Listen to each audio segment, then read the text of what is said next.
La historia de la literatura está llena de historias de amor, de parejas memorables y preciosas.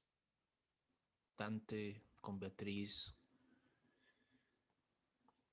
La literatura latinoamericana está llena de igual, de parejas memorables, de Avellaneda en La Tregua, terribles y profundas como la del túnel.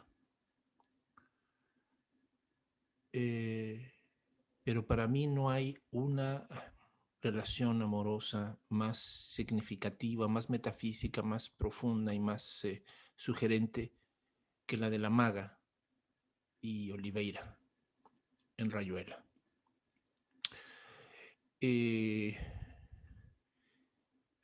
Cuando yo en aquellos entonces estudiaba en Guatemala,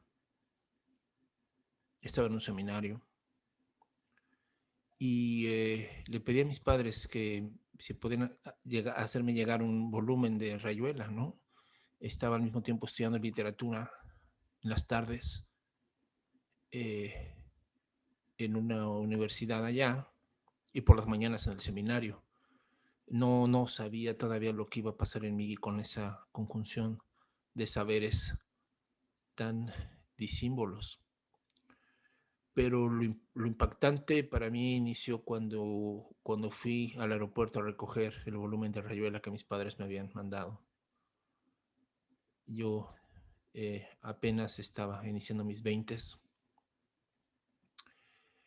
y independientemente de lo que Rayuela significa para mí, para mi vida, para yo como persona que ha escrito cuentos o poesía o mis propias divagaciones como filósofo o mi propia manera de haber vivido lo que he vivido. Rayuela y sobre todo la historia de la relación de Oliveira y la maga me marcaron, porque era para mí tan contundente que ambos estaban representando dos aproximaciones a la vida y a la realidad, dos modos de ser, dos modos de estar en el mundo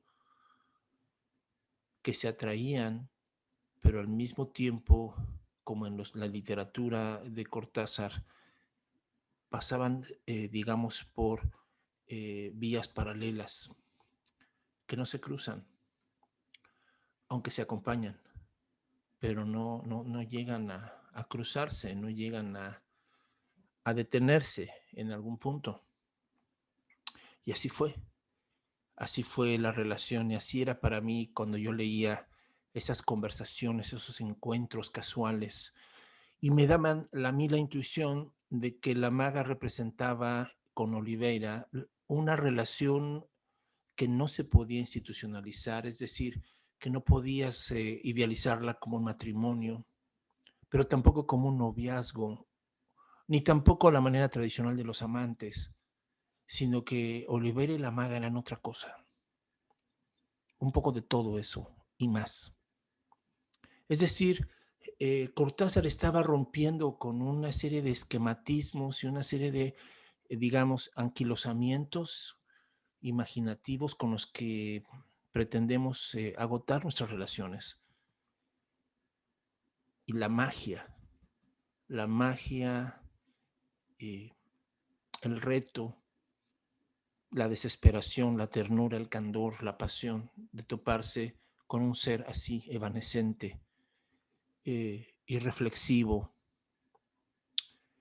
que se topa con la realidad y la festeja y la celebra sin siquiera poder decirnos exactamente cómo fue que logró toparse con esa frase, toparse con ese momento de la vida, toparse con uno. Oliveira, por el contrario, es un intelectual nato, alguien que tiene que rumiar las cosas para hacerlas más o menos inteligibles.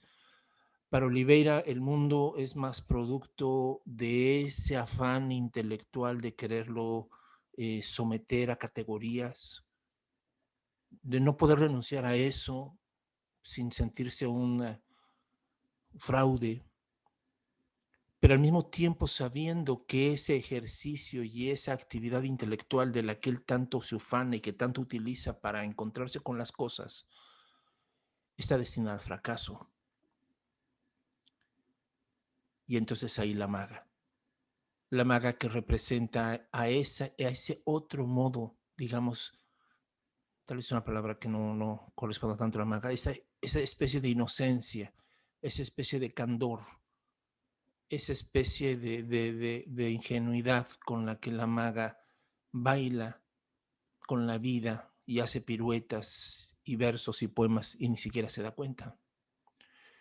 Y le lanza sin saber a Oliveira millones de preguntas, hace volar sus certezas. ¿Cómo es posible, no, que él pueda, tenga que elaborar y elaborar y elaborar mental, intelectualmente un asunto, cuando la maga se topa con eso a la vuelta de la esquina, en una figura en el metro, en un vagón o en un parque con un paraguas? Y es que de alguna manera la maga y Oliveira representan dos modalidades que yo creo todos los seres humanos tenemos.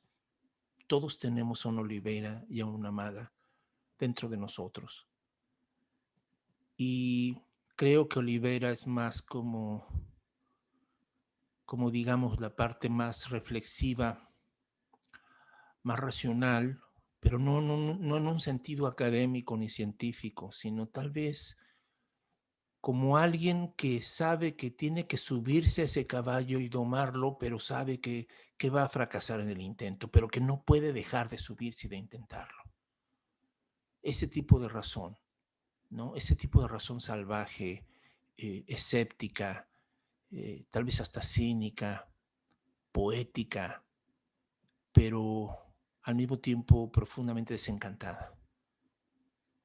No se puede ser optimista, ¿no? Después de haber pensado y vivido lo que el siglo XX nos dejó pensar y vivir. Eso es según Oliveira, ¿no? Mientras que la maga es más lo que llamaríamos el milagro de la intuición, de ese proceso del que recuerdo algún profesor que nos enseñaba nos dio a conocer a un pensador, eh, Lonergan, me parece que se llamaba, que tiene un libro que se llama Insight, ¿no? Que sería como iluminaciones, como chispazos, como caídas de 20, intuiciones. Y según esto, Lonergan estaba tratando de desarrollar un método para provocar intuiciones. Digo, este sería como el maridaje de Oliveira y la maga, ¿no? Pero digamos, en la narrativa de Cortázar, la maga era más bien justamente eso. Había esas dos como posibilidades, ¿no? La búsqueda consciente de la realidad, del sentido, de lo absoluto, que fracasa, pero que no puede dejar de intentar y de subirse a ese tigre. Y por el otro lado, la intuición, que casi de modo irracional y reflejo llega a las cosas, pero sin darse cuenta. Y en esa polaridad, en esa dualidad estamos. Pasamos a veces de un lado al otro, ¿no? Y quizás también, gracias a esa dualidad y ese dinamismo, es que también buscamos a nuestros pares para que acompasen nuestra música, nuestra poesía, nuestros caminar, nuestras tristezas, nuestras preguntas, a veces como Oliveira o a veces como la maga. ¿Cómo ven?